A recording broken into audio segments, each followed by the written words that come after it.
नमस्कार, Madhuri's blog and रेसिपीमध्ये तुम्हा सर्वांचं स्वागत. कसे आहात? छान ना?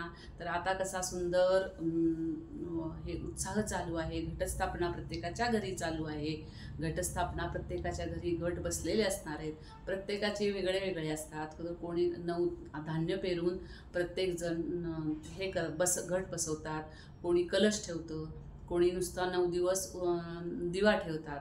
तर आमच्याकडं 9 दिवस दिवा ठेवतात आणि अष्टमीला पहिला ज्या दिवशी घट बसतात त्या दिवशीचा उपवास आणि घटस्थापनेला अष्टमीचा उपवास असे 2 उपवास असतात.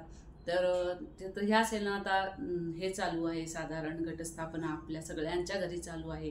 तर मला तुमच्यापर्यंत शैलपुत्राची रंजक कहाणी म्हणजे देवीची कहाणी तुमच्यासमोर मांडत आहे. मला माझ्या ह्याच्यात येईल तसे माझ्या भाषेत जशी सांगत आहे, समजत आहे, वाचून थोडीशी आहे आणि माहिती गोळा करूनही मी तुमच्यासमोर सांगत आहे.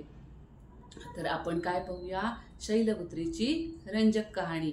तर नवरात्रीची पहिली देवी कोण होती? तर नवरात्रीच्या पहिल्या दिवशी माँ शैलपुत्रीचा सन्मान केला जातो. देवी पार्वती हिमालयाच्या कन्या म्हणून जन्माला आली तेव्हा तिने माँ शैलपुत्री म्हणून जन्म घेतला. संस्कृतमध्ये शैलचा अर्थ पर्वत काय होतो? पर्वत असा होतो. तर नवरात्र 2025 माँ दुर्गेची 9 रूपे माँ शैलपुत्रीची पूजा कशी करावी?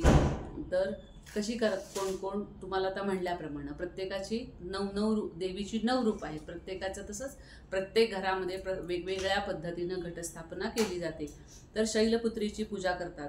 तर कशी करतात? तर फुले आणि दिव्यांनी त्याचे घर सजवतात आणि मंत्रोच्चार करून मूर्तीचे आवाहन करतात. नवरात्रीचे महत्त्व काय आहे?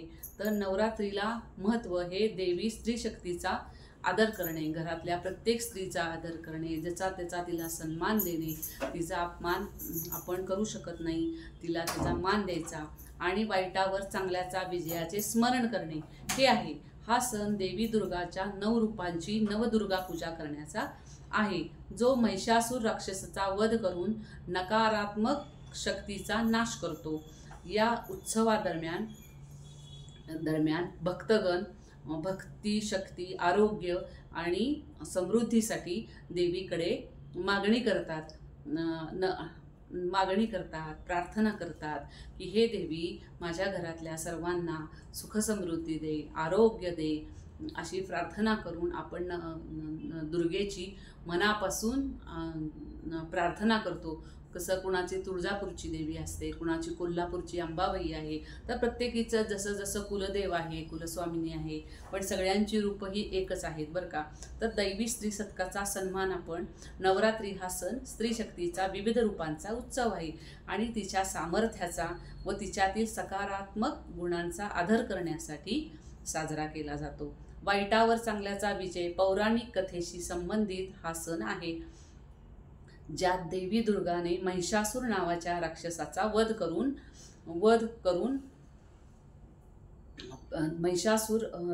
राक्षसाचा वध करून वाईटावर शक्ती चांगल्याचा विजय मिळवला. नवदुर्गेची पूजा या 9 दिवसांमध्ये देवी दुर्गेच्या 9 वेगवेगळ्या रूपांची पूजा केली जाते. प्रत्येक रूपाचे स्वतःचे महत्त्व आणि गुणधर्म आहेत. शक्तीची आराधना.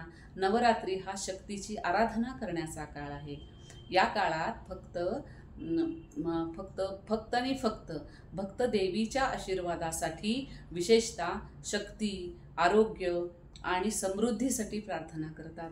सांस्कृतिक आणि धार्मिक महत्त्व हा एक महत्त्वाचा हिंदू सण आहे, जो संपूर्ण भारतामध्ये विविध रूपात साजरा केला जातो. थोडक्यात नवरात्री हा केवळ एक सण नसून तो दैवी शक्तीचा प्रतीक, वाईट शक्तींवर चांगल्याचा विजय साजरा करणारा एक महत्त्वाचा धार्मिक आणि सांस्कृतिक उत्सव आहे.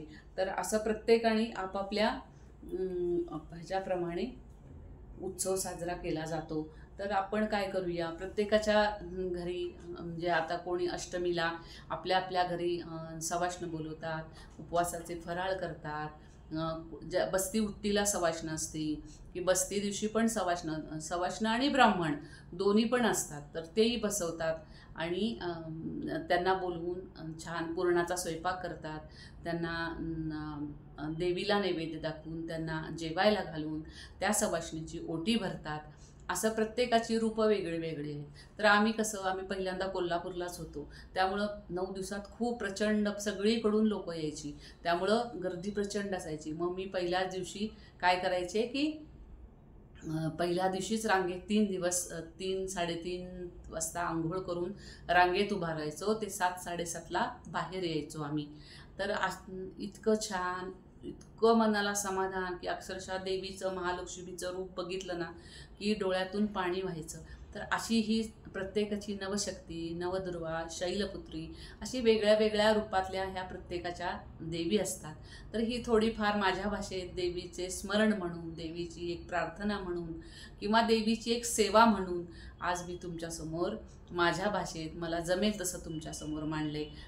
तर नमस्कार, सर्वांना घटस्थापनेच्या शुभेच्छा देते. सुरुवातीला तर सगळ्यांच्याचकडं देवी आहे, सगळ्यांवर देवी प्रसन्नच झालेली आहे, कारण देवी ही कधीच कुणाचं वाईट करत नाही. देव हा असा आहे की कुणाचंच वाईट करत नाही, तर तो सगळ्यांचं कल्याण करतो.